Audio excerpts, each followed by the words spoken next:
Yo, Facebook, what's up? I just want to share with you guys a quick devotional.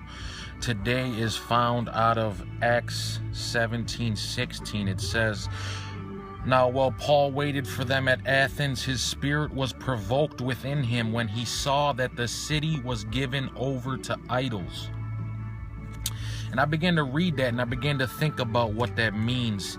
Paul saw a city that was given over to idolatry, and with idolatry comes evilness, comes sin, wickedness, and all types of things we don't like to see as Christians. And I began to think and I began to ask myself, is my spirit provoked when I see my city given over to idols, given over to idolatry? And it's just a constant cycle.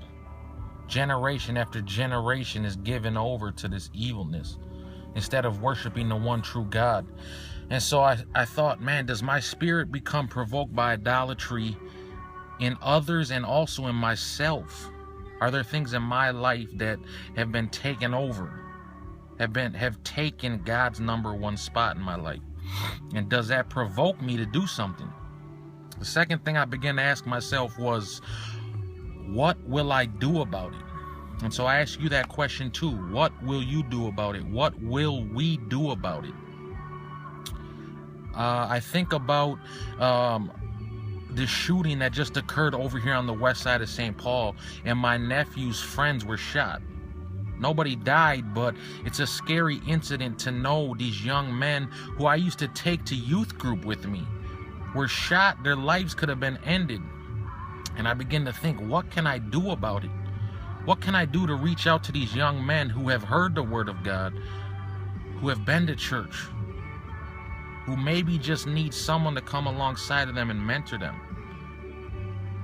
Because there has to come a point where we get sick and tired of this stuff.